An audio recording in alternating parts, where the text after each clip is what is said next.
Okay, so this is my Miro board for the Obsession project.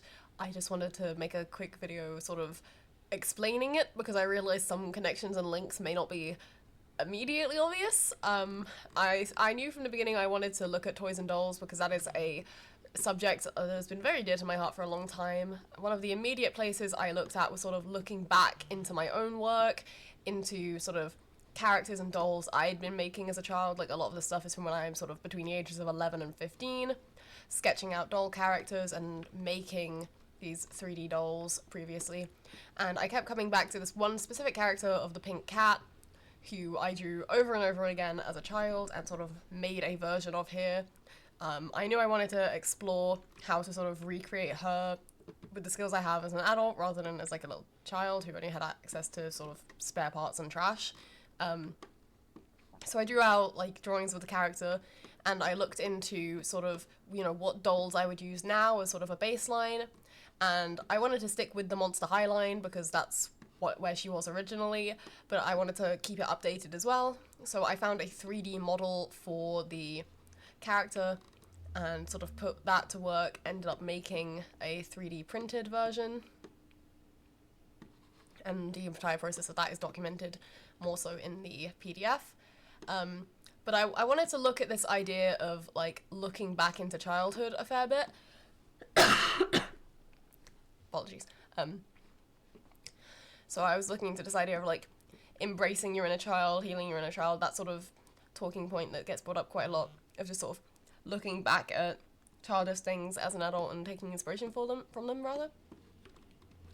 I looked into artists who have made artwork based on childhood interests. For example, these are all contemporary pop stars, but drawn in the style of the Monster High dolls from the early 2010s, because you can see that that's obviously been an inspiration for this artist. And I looked at other art from around this era, sort of like the modern releases of the Bratz and other art by doll collectors. So I was very much leaning into this nostalgia vibe, which led me to the idea of sort of like toys and plushies, that kind of things, trinkets and memories. There was this trend going around a while ago where people were showing like their childhood teddies, like when they got them versus how they were now as adults. The Labubu drawing is sort of like a latecomer to it because Labubus are very contemporary, but it was a very wholesome thing. But I was sort of inspired by to look at like the powers of trinkets, because me and my friend were making fun very much so of Labubus for being sort of contemporary, trendy trash and nonsense, but I know he treasures this knockoff Labubu I got him at the lanes.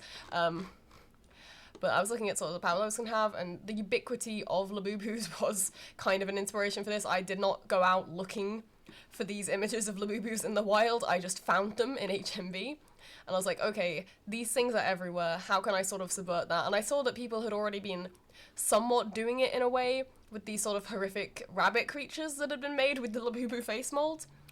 And that just reminded me of something else of that ilk that I had looked into before when I was younger, which was the sort of long or custom Furby community, which was very much on the theme of, let's take this thing that has all this like childish sort of whimsy and wonder to it and just embrace it and as like a creative output. So that's what a lot of this sort of community is. It's, you know, we'll take the Furbies, which are designed for children, but we'll have sort of a lot of fun with them and use them as an output for creativity in, you know, as adult artists. And I looked more into sort of this idea of creating these like little creatures. There was a lot of like nostalgia going into it. That's why I've got that photo of the book there. It was my favorite as a child. I'll give you one guess why. But I looked into like other sort of creatures of that ilk, sort of trinkets, key rings. Obviously Labubus were a big inspiration, as were Furbies. But I've also got these things which are from Trivia Murder House, which is a Jackbox game. And I've also got down here sort of the process of making some of these critters. So these were things I'd made before, the Furby and the rabbit. But I did go through the process of like making these creatures, and they're meant to be a little off-putting. They're meant to be a little bit uncanny valley. Like, the eyes never blink. They're not constructed in the same way as a actual Furby. Like, the eye plate is all just one piece of plastic. So they are these unblinking sort of creatures that stare at you. I did want them to be a little bit uncanny, and that sort of lent into the theme of like these discarded toys. And part of that idea came from not only sort of the subversion of the sort of cutesy like toy stuff, but also I was looking at sort of these bargain bin Barbies from Facebook Marketplace, where some of the photography is simply golden. You kind of just got to sort by lowest price, and you'll find some real gems. So I did some artwork based on these. I just found them really interesting as sort of like the abandoned toys, almost in a sort of Toy Story kind of way.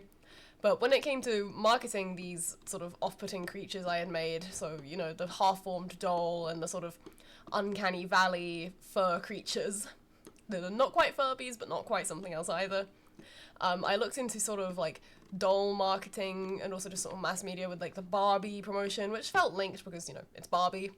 But then also sort of like these sort of union posters where a lot of people have made like sort of tongue-in-cheek things like this, where it's like, it's a union poster, but it's Furbies. I had this idea of sort of like the rejected toys committee, sort of like the weird ones, almost like Sid from Toy Story in a way, where you've got the toys that just sort of disappear off the screen, sort of disappear into the ether. But yeah, I looked into sort of the marketing and how these sort of logos are presented. I looked at Labubu's, looked at sort of other like toys or kids brands, and from that I developed one of my own, which is documented more on the PDF, the legally distinct fur babies, and also sort of everything to do with like the weird toys sort of union stuff was there. And then when it came to actually doing an advert, I took again a lot of inspiration from my own past and sort of the adverts I remembered, where these would be on TV and they'd be talking really fast trying to sell you the product and get through the T's and C's as quickly as possible just so you don't remember how expensive they actually are. You know, that sort of very fast talking, you know, must be quick and loud to market to the children advert is very sort of 2000s and very reminiscent for me. So that's sort of the area I looked into. But yeah, a lot of this is explored further in the PDF, of course, but I wanted to do a quick run through of this Miro board because I realise it may not be immediately obvious what some of the links are without some sort of explanation. But I didn't want it to be just 99 pages of writing. So yeah, thank you if you sat through all of that.